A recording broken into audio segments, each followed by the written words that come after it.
오늘 우리에게 주신 말씀은 마태복음 1장 1절부터 17절까지 말씀입니다.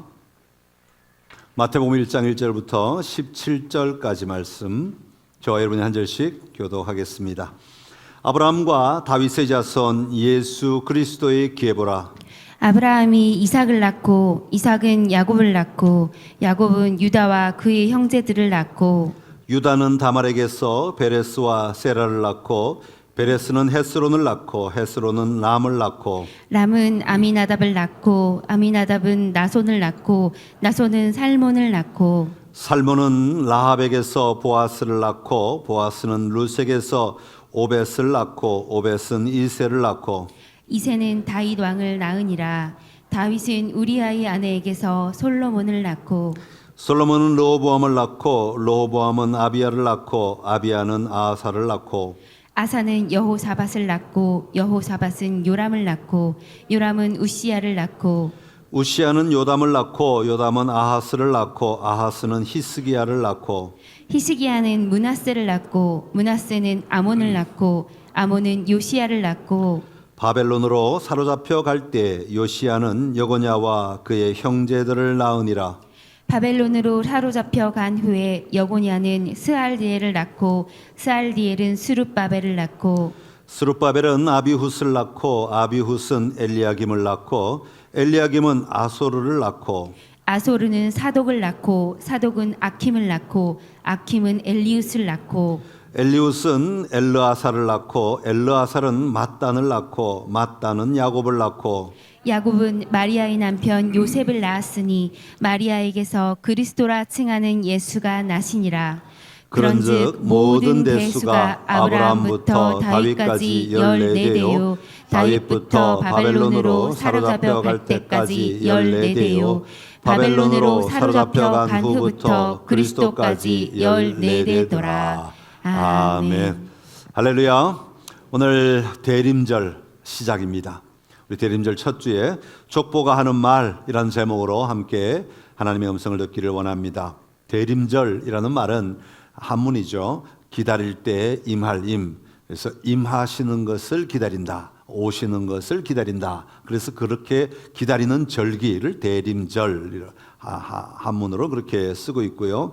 영어로 보면 도착 이런 의미를 가지고 있습니다. 예수님이 오셨다라는 의미를 가지고 있습니다. 그래서 두 가지 큰 의미가 있죠. 이미 2000년 전에 오신 예수 그리스도를 내 안에 오시게 하는 것. 이것이 우리 대림절 기간 동안에 더 풍성하게 누려야 될 주님의 임재라는 것이 첫 번째고, 두 번째는 앞으로 다시 오실 예수 그리스도를 내가 기다리며 지키는 삶이다라는 뜻으로 두 가지 의미를 가지고 대림절을 보내게 됩니다. 대림절을 통해서 예수 그리스도가 누구신지, 예수 그리스도가 나에게 어떤 분이신지를 더 깊이 묵상하고 또 붙드심으로 말미암아 여러분의 삶의 자리에 예수 그리스도를 충만하게 누리는 은혜가 있기를 간절히 기원합니다. 많은 성도가 성경을 읽겠다고 작정하고 마태복음을 펴니다마는 한 장을 넘기기가 참 어렵죠. 왜냐하면 2절부터 시작해서 낳고가 계속되는데 참 이름만 나와 있고 그 스토리가 나와 있지 않으니까 참 답답하고 또 진도가 나가지 않아요. 아까 2절을 읽은 것 같은데 3절로 나가다가 또 잠깐 정신 차리고 보면 다시 2절을 읽고 있고 뭐 이런 일들이 비일비재하게 일어나다 보니까 진도가 나가지 않아요. 그런데 왜 마태는 이 족보를 가장 먼저 이렇게 기록해 놓았을까요? 족보라고 하는 것은 사실 우리는 누구인가 이걸 알려주는 게 족보입니다. 처음 누군가를 만나면 사람들이 묻지요. 저는 누구입니다. 성함이 어떻게 되십니까? 저는 김혁입니다. 그러면 사람들이 또 바로 이렇게 묻는 분들이 계십니다. 어디 김씨이십니까? 예, 저는 경주 김씨입니다. 그래요? 저도 경주 김씨인데 그러면 어느 파? 이렇게 파고 들어가서 물어봐요. 근데 다행히도 제 이름이 김혁이지 않습니까? 빛날 혁자를 쓰는데 붉을 적자 두 개를 쓰는데 이게 그걸 뭐라고 그러죠? 학렬이 없어요. 제 이름은 그냥 학렬 따라 지은 이름이 아니라 그냥 무작위로 지은 이름이에요. 그냥 혁자가 좋아서 저희 아버님이 지으신 이름이기 때문에 학렬이 없어요. 그러니까 학렬까지 있으면 사람들은 그것도 학년을 막 계산하신 다음에 어떻게 되시냐고 또 내가 형이라고, 내가 아저씨라고, 내가 할아버지라고 또 이렇게 얘기하는 일까지 일어나죠. 왜 족보를 이렇게 물어봅니까? 왜 그런 족보에 관심이 있습니까? 그 족보 하나만 갖고도 우리는 상대방이 누구인지, 어떤 삶을 살아가고 있는지에 대한 배경들을 그래도 짐작이나마 할 수 있는 그런 툴이 되기 때문에 우리는 족보를 묻고 족보를 중요하게 여깁니다. 그러다 보니까 이 역사적으로 자료를 좀 찾다 보니까 이 족보가 안 좋은 사람들이 출세를 하려고 하면 족보가 좀 좋아야 되니까 옛날에는 족보 세탁을 하는 일들이 좀 있었다고 그래요. 오늘 본문의 배경이 되는 이 당시 이 이스라엘 나라에 헤롯이라고 하는 분봉왕이 여러 형제들이 여러 나라를 나누어서 조금씩 지역을 나누어서 다스리고 있었습니다. 이 역사의 자료를 보니까 헤롯은 반쪽은 유대인이고 반쪽은 에돔 사람이래요. 그러니까 유대인들에게 여러분 순수혈통은 얼마나 중요합니까? 순수혈통은 굉장히 중요하거든요. 그러니까 자기 자신이 순수혈통이 아니다 보니까 이 왕으로서 이 권력을 행사하기가 유대인들 앞에서 상당히 껄끄러운 거예요. 그러니까 족보는 다 없애라, 이렇게 명령을 내린 적이 있다고 합니다. 자, 그렇다면 오늘 마태가 이런 환경 속에서도 이 족보를 굳이 기록한 이유가 무엇이겠습니까? 예수님의 족보를 통해서 하려는 말이 도대체 무엇일까? 우리는 거기에 관심을 좀 가지고 오늘 말씀을 통해서 이 족보를 통하여 예수님의 오심이 어떤 의미가 있는지 우리가 다시 한번 살펴보고 도전하는 은혜가 오늘 우리 모두에게 있기를 간절히 기원합니다. 자, 그러면 가장 먼저 마태는 예수님의 족보를 통하여서 말하고 싶은 것은 예수님의 이 땅에 오신 목적이 무엇인가를 말하고 싶었던 겁니다. 한번 따라합시다. 목적. 우리나라 자동차 가운데 제네시스 있죠. 원래는 어느 회사에 소속된 차라고 소개를 했습니까? 잘 모르시죠? 원래는 현대의 차입니다. 지금도 현대인 줄 알지만 제네시스 독립 브랜드로 나왔습니다. 그래서 독자 브랜드가 됐어요. 그래서 우리는 제네시스가 현대에 있지 않아요. 이게 마치 꼭 선전하는 것 같긴 한데, 그래도 뭐 제 설교를 현대가가 듣진 않으실 테니까. 하여튼 원래는 현대 속에 아반떼, 소나타, 그랜저, 제네시스 이렇게 나가다가 어느 순간에 제네시스를 따로 독립을 했어요. 그래서 제가 제네시스 홈페이지에 들어가 봤어요. 현대 홈페이지는 안 나와요. 제네시스 홈페이지에 들어가야 나와요. 독립된 회사니까, 개념이니까. 그래서 제네시스 홈페이지에 들어가 봤더니 이렇게 써놨어요. 제네시스라는 이름에는 열망의 창조, 새로운 시작과 긍정적인 변화를 향한 우리의 염원이 담겨 있다. 제네시스란 말이 뭔지 아시죠? 제네시스는 창조라는 뜻이에요. 창조. 창세기가 영어로 제네시스예요. 창조, 창세, 다 영어로 제네시스예요. 그러니까 이 제네시스라고 하는 회사는 현대로부터 독립된 상표를 가지고 우리는 새로운 창조를 하기를 원한다. 그래서 이름을 제네시스라고 지은 거예요. 새롭게 도전하기를 원하고 새로운 길을 열어가기를 원하고 새로운 세상을 만들기를 원한다라는 의미를 담고 있는 거죠. 왜 제가 이 얘기를 하냐면 오늘 본문 1절에 보면 아브라함과 다윗의 자손 예수 그리스도의 계보라 그렇게 말합니다. 옛날에 다른 번역으로 다 썼지만 이 개역 개정에는 계보라는 단어를 사용하고 있습니다. 아브라함과 다윗의 자손 예수 그리스도의 계보라고 할 때 걔는 무슨 의미를 가지고 있느냐 하면 새로운 창조, 새로운 기원 이런 의미를 담고 있습니다. 그러니까 보는 이제 책이란 뜻이니까 새로운 창조를 담은 책이다라고 하는 거죠. 새로운 기원을 담은 책이다. 아브라함과 다윗에서는 예수 그리스도의 새로운 출발을 알리는 책이 바로 마태복음이다. 이렇게 시작한다 그 말입니다. 그러니까 이 한 절 속에 분명하게 말하고 있는 것은 예수 그리스도는 새로운 출발, 새로운 시작을 선포하는 분이다 라고 소개하면서 마태는 예수 그리스도를 소개하기 시작하는 것입니다. 여러분, 새로운 시작, 누가 새로운 시작이라고요? 예수님이 새로운 시작이래요. 새로운 출발이래요. 새로운 창조가 된대요. 그렇다면 새로운이라는 단어를 붙였다면 또 뭐가 있어야 돼요? 옛 창조, 옛 시작이 있어야 되잖아요. 그래야 새로운이라는 단어를 붙이지. 아예 예전에 아무것도 없었다면 그냥 창조 그러면 될 터인데 새로운 시작, 새로운 창조라는 의미를 담고 있기 때문에 그러면 옛 창조, 옛 기원이 어딘가를 우리는 좀 살펴봐야 되는 거죠. 창세기 2장에 보면 하나님이 천지 만물을 창조하실 때 사람을 처음 만드시죠. 창조부터 보죠. 창세기 2장 4절입니다. 시작. 이것이 천지가 창조될 때 하늘과 땅의 내력이니 여호와 하나님이 땅과 하늘을 만드시던 날에 하나님이 모든 것을 만드셨어요. 자, 그런 다음에 5장 1절에 보면 이렇게 시작합니다. 시작. 이것은 아담의 계보를 적은 책이니라. 하나님이 사람을 창조하실 때 하나님의 모양대로 지으시되. 자, 그러니까 아담의 계보, 아담의 시작의 책, 아담의 시작의 스토리, 이야기가 담겨져 있다 하면서 이제 아담의 족보를 쭉 풀어나가기 시작하는 것이죠. 그러니까 이 아담의 시작은 인류의 시작이라고 말할 수 있습니다. 처음으로 창조된 아담으로 말미암아 인류 역사가 시작되었습니다. 그런데 이 아담이 어떻게 살았습니까? 하나님을 거역함으로 말미암아 이 아담 때문에 죄가 우리의 안에 들어오게 되었어요. 사람 안에, 인류 안에. 그래서 이 죄가 사람 안에 들어옴으로 말미암아 그 뒤에 태어나는 모든, 이 계보를 따라 태어나는 모든 자손들이 다 죄 가운데 머물 수밖에 없게 되었다고 성경은 말합니다. 로마서 5장 12절의 말씀 같이 읽어보겠습니다. 그러므로 한 사람으로 말미암아 죄가 세상에 들어오고 죄로 말미암아 사망이 들어왔나니 이와 같이 모든 사람이 죄를 지었으므로 사망이 모든 사람에게 이르렀느니라. 아멘.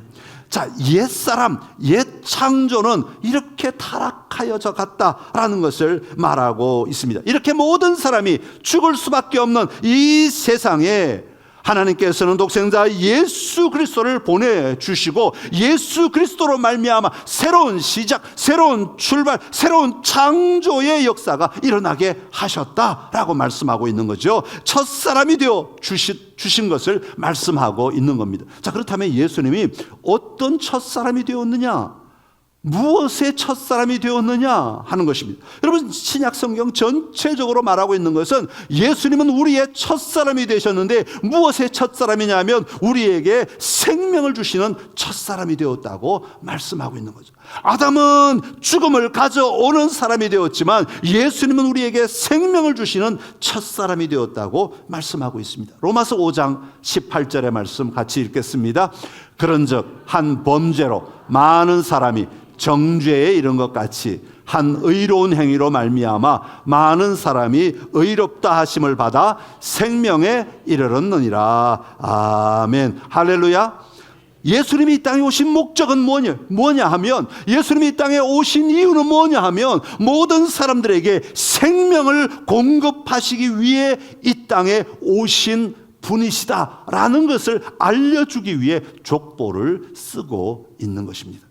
예수님은 우리에게 참된 생명을 공급하시는 분이십니다. 또 하나, 오늘 족보에서 중요한 것은 이렇게 생명을 공급하시는 예수님을 소개하면서 그분은 아브라함과 다윗의 자손이다, 그렇게 소개하고 있습니다. 왜 예수님의 계보를 소개할 때 예수님이 시작인데 왜 아브라함과 다윗의 이름을 집어넣어서 마치 예수님이 첫사람이 아닌 것처럼 이렇게 혼돈을 가져올 것처럼 그렇게 소개하고 있느냐 하는 것이죠. 왜 굳이 아브라함과 다윗의 이름을 집어넣었느냐 하면 예수님은 첫사람이 되시는데 어떤 첫사람인가 라는 것을 보충하기 위해 아브라함과 다윗이라는 이름을 집어넣은 겁니다. 그러니까 구약에 하나님께서는 약속을 주십니다. 언약을 주셨다고 하죠. 아브라함에게 언약을 주시고 다윗에게 언약을 주십니다. 그 언약을 뭐라고 부르냐면 아브라함 언약, 다윗에게 주신 것을 다윗 언약 이렇게 불러요. 자, 그러면 아브라함에게 주신 언약과 다윗에게 주신 언약이 누구에게 의하여 성취되느냐 하면 바로 예수 그리스도에 의하여 성취되는 것이죠. 그것을 보여주기 위해서 아브라함과 다윗의 자손 예수 그리스도의 계보라고 말씀하고 있습니다. 자, 그렇다면 아브라함에게 하신 약속은 무엇이겠습니까? 아브라함에게 하신 약속은 후손들에게 복을 주시겠다라는 약속이에요. 우리가 잘 알듯이 창세기 2장 12장에 보면 하나님께서 아브라함을 부르시고 하신 말씀이 있으시죠? 12장 3절의 말씀입니다. 같이 읽어보겠습니다.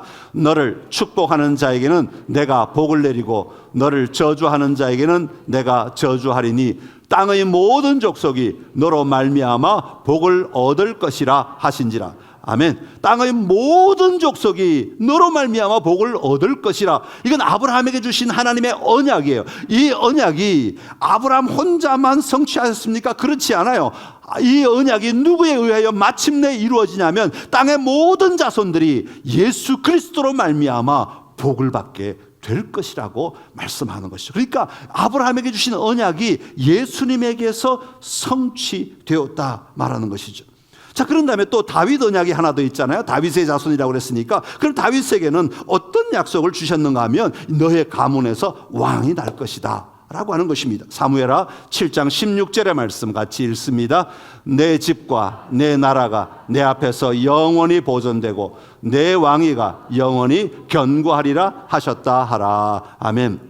내 왕위가 영원히 견고하리라. 여러분, 다윗 왕위가 영원히 견고했습니까? 그렇지 않아요. 무너지고 또 다음 세대가 나타나고 다음 세대 나고. 그러나 이것은 하나님이 주신 약속이에요. 약속. 앞으로 너의 자손들은 이렇게 될 것, 너로 말미암아 태어나는 자손이 이렇게 될 것이라고 하는 언약을 주신 것이고 그 언약이 예수님에게 성취되는 거죠. 예수님이야말로 영원토록 모든 사람 위에 견고하게 흔들리지 않는 왕으로 거하게 되실 것이다 라고 말씀하고 있는 것입니다. 여러분, 예수님은 이 땅에 오신 목적은 생명을 주시기 위함입니다. 여러분, 이것이 너무너무 중요한 거예요. 여러분도 예수님이 이 땅에 오셔서 우리에게 죽음을 주시기 위한 것이 아니라 파괴를 하시기 위함이 아니라 무너져가는 것, 죽어가는 것들을 오히려 회복시키시고 생명으로 역사하시려는 것이죠. 그래서 사복음서에 보면, 여러분 사복음서의 내용을 보면 예수님이 가르치신 것, 치유하신 것, 기적하신 것 많이 기록되어 있지만 가장 많은 분량, 마태복음에 가장 많은 분량, 마가복음에 가장 많은 분량, 복음서에 가장 많은 분량은 무엇이 기록되어 있냐면 예수님의 마지막 한 주간의 사건이 기록되어 있어요. 여러분, 예수님의 한 주간의 일들이 3년의 일보다 더 길게, 더 많이, 더 집중하여 기록하고 있다 이 말이죠. 왜냐하면 그것이 예수님이 이 땅에 오신 궁극적인 목적이기 때문에 십자가에 달려 돌아가심으로 말미암아 그 마지막 한 주간 동안 십자가를 위해 걸어가심으로 말미암아 그 십자가에서 죽으심으로 말미암아 자신의 생명을 내어주심으로 말미암아 우리 모든 믿는 자들에게 영원한 생명을 공급하여 주시는 것, 이것이 예수님이 이 땅에 오신 목적이라고 1절에 말하고 있는 겁니다. 여러분, 이 대림절을 통해서 나에게 새 생명을 주신 예수 그리스도를 분명히 바라보고 또 붙들고 내 안에 예수 그리스도를 믿을 때 내 안에 생명이 있음을, 하나님 나라의 생명이 있음을 분명히 고백하며 담대하게 살아가는 은혜가 우리 선상의 모든 가족들 안에 있기를 간절히 기원합니다. 두 번째로 마태는 족보를 통해서 우리 삶의 중심이 누구인가 하는 것을 보여주고 싶은 거예요. 한번 따라합시다. 중심. 예수님이 태어날 당시에는 누가 중심이었느냐 하면, 누가 그 세상의 중심이었냐 하면 로마가 세상의 중심이었어요. 여러분, 로마, 우리가 뭐 경험을 해보지 않았고 가보지 않았고 그 시대를 살지 않았기 때문에 로마라는 나라가 뭐 있었나 보다 이렇게 정도 생각할 수 있지만, 속국이 된다는 건 다른 나라의 지배를 받는다는, 우리가 일제히 지배를 받을 때 어땠는가 하는 걸 좀 우리가 생각해 보면 알 수 있어요. 속국의 지배를 받는다는 건 아무것도 없어요. 그들이 말하는, 그 지배자가 말하는 것이 모든 것이에요. 그래서 로마는 굉장히 넓은 땅을 차지했는데, 근동 일대를 차지했는데 뭘로 이 많은 나라들을 다스렸냐 하면 법을 만들어서. 그래서 로마의 법이 굉장히 유명하죠.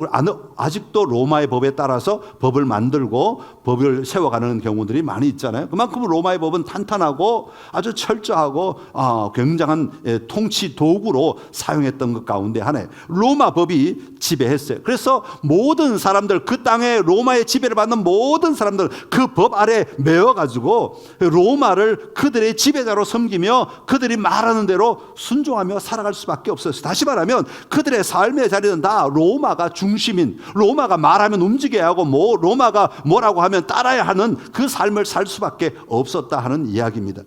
성경에도 보면 우리가 예수님의 탄생 이야기만 봐도 우리가 알 수 있어요. 여러분, 요셉이 북쪽 나사렛에 살았어요. 그런데 이 요셉이 마리아가 만삭했는데도 불구하고 저 남쪽 120km, 직선거리로 120km, 그 당시에 길이 꼬불꼬불일 테니까 뭐 한 250km, 200km에서 250km 되는 길을 걸어서 나귀에 태워서, 그러고는 베들레헴에 와서 아기를 낳아요. 저 밑에 지방에. 아니, 거기서 낳으면 될 텐데 왜 여기 와서 낳았어요? 하나님이 너 베들레헴 가서 아기 낳아라 그랬어요? 아니, 하나님은 그런 적 없어요. 왜 갔느냐? 로마 때문에 간 거예요. 로마 때문에. 당시에 로마의 황제가 세금을 좀 더 걷어야겠단 말이에요. 세금을 걷으려니까 그냥 돈 내라 그러면 다 도망가고, 이 사람들이 돈을 안 내려고 그래. 그러니까 전부 다 주민등록을 다시 하라 그런 거예요. 모두 다 자기 고향에 가서 주민등록을 다시 새로 다 정리를 해라. 주민등록이 없으면 다 죽여버리겠다. 그러니까 모든 사람들이 다 일어나서 자기 고향으로 뿔뿔이 가는 거예요. 왜? 주민등록하기 위해서. 주민등록을 왜 해요? 세금 걷으려고. 머리 숫자만큼 세금 걷어서 로마로 가져가려고. 그러니까 로마에 의해서, 로마의 황제의 명령에 의해서 이 요셉도 할 수 없이 베들레헴으로 가지 않을 수가 없었다는 거예요. 그런데 놀라운 건 뭐예요? 로마가 세상의 중심인 것 같아서 로마의 말을 듣고 베들레헴에 갔는데, 알고 보니까 이 베들레헴에 가서 예수를 낳는다는 것은 단지 로마의 힘에 굴복해서 낳은 결과가 아니라 하나님이 이미 일하시는 일하심의 결과이더라라는 것을 보여주고 있는 거예요. 미가서 5장 2절이 그것을 보여주고 있지 않습니까? 우리 한번 읽어보겠습니다. 베들레헴 에브라다야, 너는 유다 족속 중에 작을지라도 이스라엘을 다스릴 자가 내게서 내게로 나올 것이라. 그의 근본은 상고의 영원에 있느니라. 아멘. 이미 구약시대 베들레헴, 너는 너무너무 귀한 동네야. 이 온 세상을 다스릴 자가 너에게서 나올 거야. 너의 동네에서 나오게 될 거야. 하나님의 계획하심이 이루어지더라는 거예요. 세상은 우리 눈으로 볼 때는 로마가 우리의 중심인 줄 알았어요. 우리의 상식으로 바라보면 로마의 법이 우리를 지탱하는 힘인 줄 알았어요. 그런데 알고 보니까 하나님이 중심이시더라. 하나님이 일하시더라는 것을 보게 만들어 주신 것입니다. 여러분, 오늘날 여러분의 중심은 무엇입니까? 여러분, 오늘날 이 세상의 중심은 누구라고 생각하십니까? 요즘에는 미국이 중심이다, 중국이 중심이다 싸우느라고 난리가 났죠. 이게 굉장히 오래 갈 거라고 봐요. 누가 중심이냐, 이 싸움은 아주 치열한 자존심의 싸움이기 때문에 아마 굉장히 오래 갈 거라고 봐요. 미국이냐, 중국이냐. 여러분이라면 여러분들은 어떻습니까? 여러분들은 무엇이 여러분의 삶의 중심입니까? 어떤 사람은 명예일 수도 있고, 어떤 사람은 돈일 수도 있고, 어떤 사람은 자녀일 수도 있고. 요즘엔 또 많이 바뀌었다고 그래요. 우리 삶의 중심은 요즘에는 인터넷인 사람이 있고, 요즘에 또 중심은 텔레비전인 사람이 있고, 요즘엔 중심은 또 유튜브인 사람들이 있어요. 아침에 눈 뜨서부터 저녁에 잠자기까지 유튜브를 계속해서 돌려보면서 유튜브가 하는 말을 따라하고, 유튜브가 주는 생각을 가지고 들어오고, 유튜브가 가르치는 방향으로 뭔가를 해보려고 하고, 유튜브가 내 삶의 중심이 되어버린 사람들이 있어요. 또 요즘 애들은 아예 태어나면서부터 휴대폰을 갖고 살죠. 휴대폰이 자기 인생의 중심이에요. 여러분들은 휴대폰을 배우셨죠? 아직 다 못 배우셨잖아요. 중간에 배우면 다 알 수가 없어요. 근데 태어난 애들은요, 그냥 쥐어만 줘도 아무것도 안 가르쳐도 다 해요, 다 해요. 지가 필요한 거 다 찾고, 지가 보고 싶은 거 다 찾고, 지가 알고 싶은 거 다 찾고. 아니, 도대체 어떻게 하냔 말이야. 가르쳐 주지도 않았는데. 대단하죠? 왜냐하면 이 휴대폰이 자기 인생의 중심이기 때문에 그래요. 그러나 여러분, 우리 눈으로 볼 때는 휴대폰이 중심인 것 같고, 유튜브가 중심인 것 같고, 세상의 권력이 중심인 것 같아도 아닙니다. 아닙니다. 그것은 영원하지 않아요. 그것은 절대 중심일 수가 없습니다. 오직 이 온 세상을 다스리시는 예수 그리스도가 이 세상의 중심이라고 마태는 이야기하고 있는 겁니다. 아브라함과 다윗의 자손 예수 그리스도의 세계라. 예수 그리스도의 계보라. 예수 그리스도가 이 모든 역사의 주권자이시라고 말씀하고 있는 겁니다. 여러분, 여러분의 삶의 중심이 다시 한번 예수 그리스도이심을 분명히 고백하며 살아가는 은혜가 있기를 간절히 기원합니다. 고백한다는 말은 내 삶은 내 마음대로 살고 교회 와서 예수님이 나의 중심이십니다 라고 말하는 것이 아니에요. 내가 생각하는 것이나 판단하는 것이나 결정하는 것이나 그 중심에 항상 예수 그리스도가 계심을 믿고 살아가는 거죠. 여러분, 여러분의 삶의 중심이 예수 그리스도이심을 선포하는 삶이 되시기를 간절히 기원합니다. 마지막으로 마태는 족보를 통해 하나님의 일하심의 방식을 우리에게 보여주고 있습니다. 한번 따라합시다. 방식.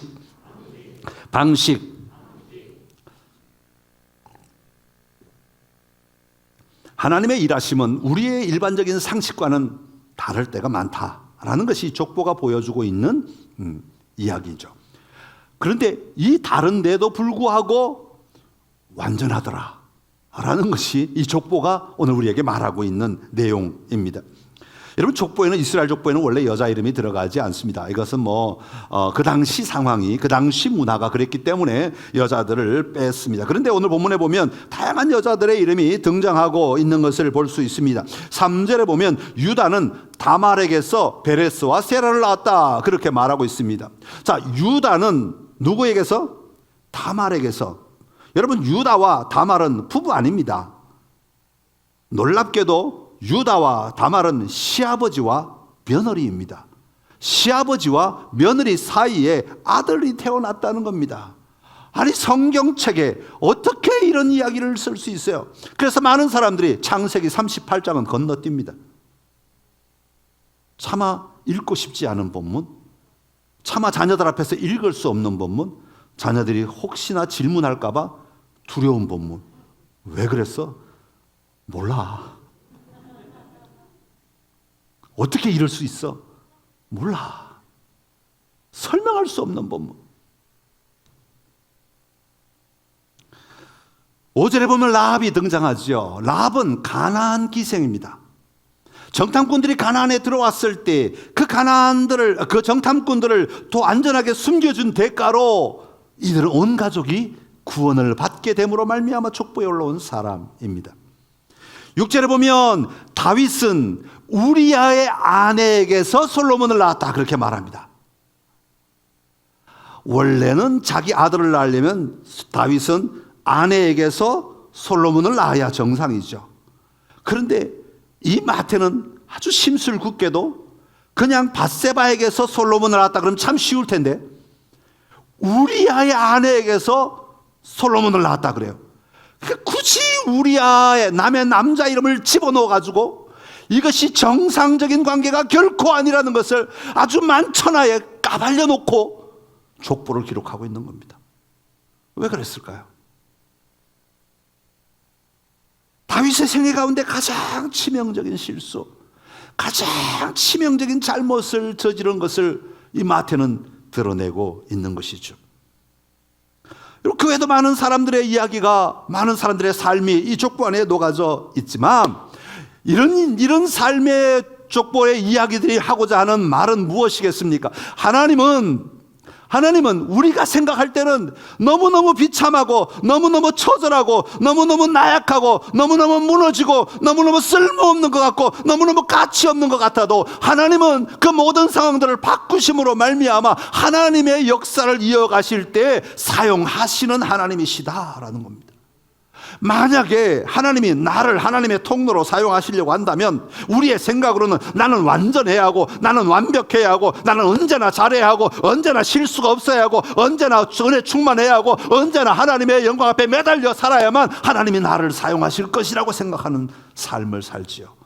그런데 오늘 족보가 하는 이야기는 때로는 우리가 넘어질 수도 있고 때로는 우리가 잘못 생각할 수도 있고 때로는 잘못 판단할 수도 있지만 하나님은 그것을 돌이켜서 다시 하나님이 쓰실 만한 그릇으로 만드신 다음에 하나님은 언제든지 그 삶의 모든 과정 가운데 쓰신 하나님이시다라는 겁니다. 우리의 인생의 어느 한순간도 잘못된 순간은 없다는 거죠. 물론 잘못된 행위는 있지만 하나님은 그것을 버리실 만큼 그것을 완전히 쳐다보지 않으실 만한 그런 사건은 없다. 그런 순간은 없다. 모든 순간을 다 활용하시는 하나님이시다는 겁니다.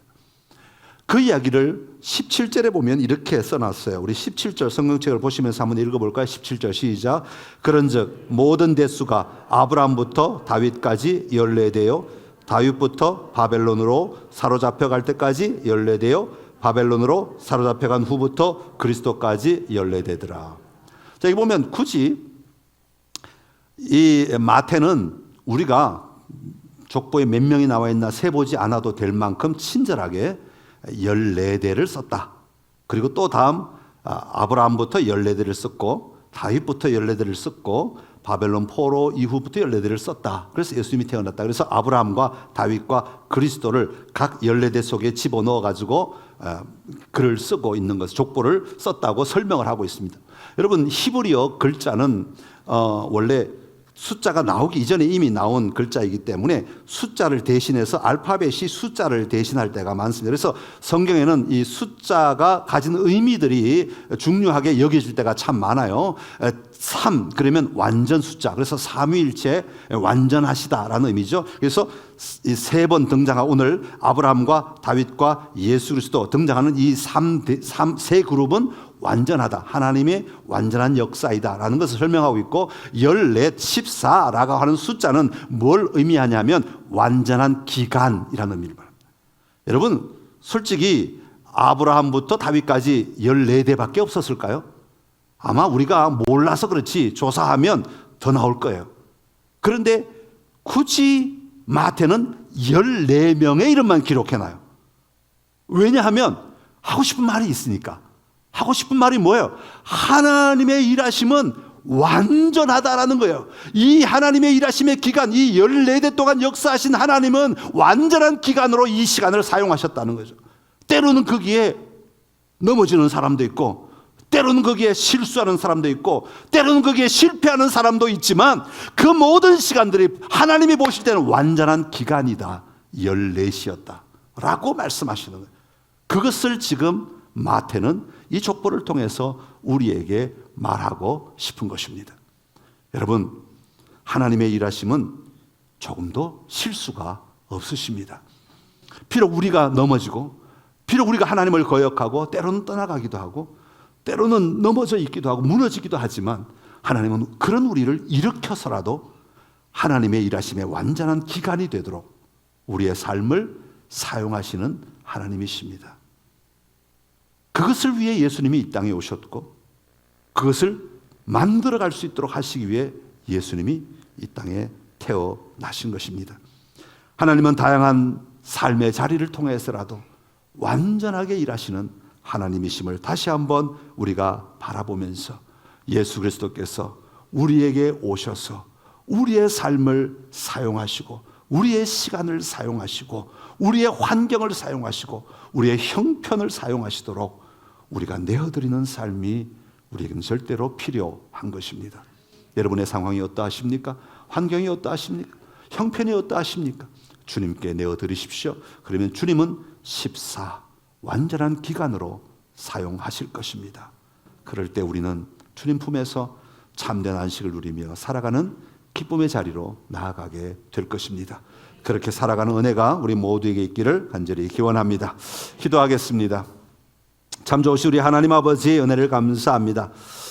마태는 예수 그리스도께서 이 땅에 새 생명을 주시기 위해 새 창조하신 분이시다, 새 창조로 오신 분이시라고 분명히 밝히고 있습니다. 예수 그리스도로 말미암아 우리의 온 인류에게 새로운 인생이 시작되고 새로운 삶이 시작되고 새로운 역사가 시작됨을 우리가 분명히 볼 수 있게 하여 주옵소서. 그럴 때 우리의 중심이 다른 것이 아니라, 세상이 말하는 것이 아니라, 세상에 드러나는 것이 아니라 여전히 예수 그리스도이심을 분명히 보고 믿고 붙들고 살아가게 하여 주옵소서. 하나님의 일하심의 방식을 우리가 바라보기를 원합니다. 우리는 때로는 넘어지고 연약하다고 몸부림칠지 모르지만 하나님은 이 모든 것들을 통하여 일하심으로 말미암아 완전한 기간을 삼으시고 그 시간들을 통하여 완전한 삶의 자리를 이어가실 줄로 믿습니다. 아버지, 우리가 주님을 모시고 그렇게 일하시는 주님 앞에 담대하게 나아가 승리하는 삶이 되게 하여 주옵소서. 예수님의 이름으로 기도드리옵나이다. 아멘.